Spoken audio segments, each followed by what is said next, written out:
I'm Robert Parris, and we're back for another Parks and Recreation update with our pal Brendan Egan here. And as you can see in the weather, it's not really spring-like, it's actually snowing. But first off, we're going to talk to Brendan. And Brendan, how you doing? Thanks for having me. You picked a great day, Robert. We're going to talk about spring and summer, and it's snowing. So first off, let's just talk a little about the spring brochure and what's inside. Sure. The spring brochure was released a couple weeks ago. We held registration on March the 3rd, and it really went over well. There's lots of good programs in the brochure. Of course, we have special events. The Easter Bunny's going to be making a visit to Burlington again, so we have a couple activities set up with the Easter Bunny while they're hanging around town. We have an egg excursion, which is where we hide eggs in the parks, and that's on social media. That starts on April 5th. On April the 14th, we have our Easter egg hunt. It's going to be back outdoors, so we're back to community event in the park. More information is in our brochure. You can find that there. And then, of course, we always have something new, right? So this year we have a bunny hop. So it's a virtual event. So for those people who may not be comfortable coming out to do in-person events yet, our dance instructor, Lisa Sanchez, will be doing a virtual bunny hop with the Easter Bunny. So we look forward to that. That is going to be on the 8th of April. And then, of course, we have our full lineup of programs. We have some indoor pickleball, outdoor pickleball. We have a full complement of fitness programs. Some of those can be done both in person and virtual. We have tons of stuff in there for kids with STEM programs and preschool programs. And then we have a full lineup of therapeutic recreation programs. We have our horseback riding program back again. And then on April 22nd, they are going to have their sneaker prom. The therapeutic rec program or division is going to hold their sneaker prom again at the Grandview Farm. As we get closer to spring, what will the maintenance staff be doing to the park and athletic fields? This time of year, they're finishing up picnic table repairs and doing trash barrels, maintenance on equipment, making sure it's ready to go in the spring, and then going around, hopefully, I thought we were going to be done with plowing and stuff, but they'll go around and do, repairs on the edges of parking lots in the parks and taking inventory of any damaged fences or anything else and getting those things ready to go. And then high school sports isn't too far away, so they'll start ramping up the equipment and stuff on those fields. But then we'll turn to the grass fields, and we don't open the grass fields until the grass is broken dormancy. So once it actually warms up enough where the soil temperature allows for the grass to grow.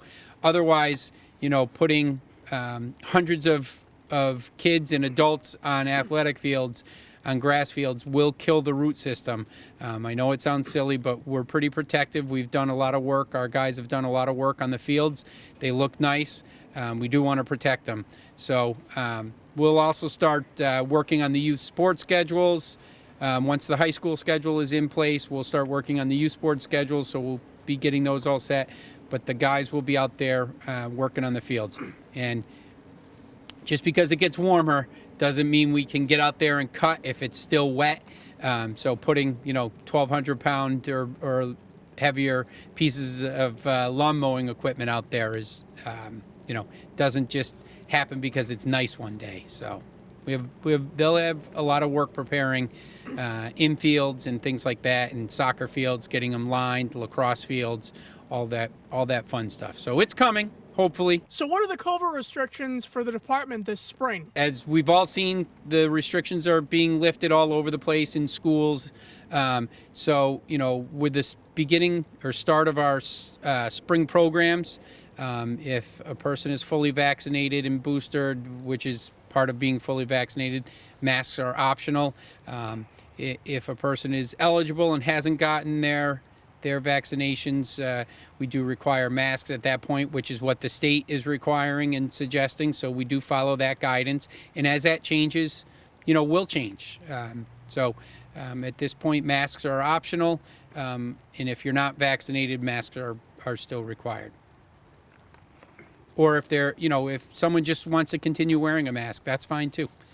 We don't ask their status. We trust people to be, honest with their vaccination status and wear a mask if that's what they need to do.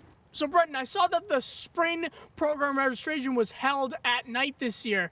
Talk a little about that. We listen to feedback that we get from people all the time, from our residents, and we've been holding registration in the morning for as long as I can remember. At 8:30 when the office opens, we open registration. But there's people that obviously that work, and some of them have expressed that they have to take time off, or they have to try to do it while they're at work, and they don't always get in right away to the program. So we tried something new.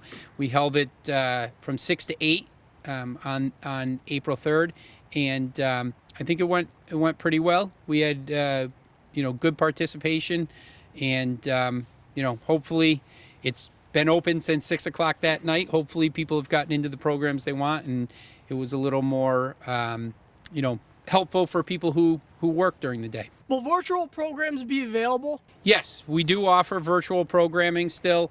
As I mentioned, I think earlier, some of our fitness programs have both a virtual and in-person component to it and to them, and it's really been successful over the winter. We have some people that go to Florida and vacation down in the warmer parts of this country, and they are able to log in and continue with their fitness class while they're snowbirding, so to speak. Are there any surprises in the summer brochure that you can share with us? There are going to be some surprises, I'm sure. That is being finalized now. So I haven't been. They don't even let me know everything that they're putting in there. So I usually get a briefing before it gets put up online. So, but yes, of course, our staff, program staff, is very creative. So there will be some good things in there. How is the program staff preparing for the summer? So the spring brochure is out. They've already been working on the summer brochure and summer programs. It is ongoing, and we look in good shape. They're firming up some dates, and we are ready to go for a big summer, and hopefully there will be no restrictions, and we can get back to a more typical operation. So, Brendan, are you looking for any staff for summer programs? That's a good question, Robert. Both our program division and our maintenance division, all of the information is online on how to apply. So if you go to burlingtonrecreation.org, and then there's a tab for downloadable forms. When you hit that tab, you'll see employment opportunities, and it lists out all of the positions, what they entail. There's a application that you can fill out right there. And our program staff will start setting up interviews, and our maintenance staff will as well to interview any potential candidates. So we are looking for staff in both divisions. And lastly, to end our conversation, what are you looking forward to this spring? Warmer temperatures, and just, again, a continued return to some more typical operations, and people starting to feel more comfortable coming out and participating in groups and crowds. And I want to thank you for coming on for another Burlington Parks and Recreation update, and I hope you have a happy spring. Robert, thanks for having me.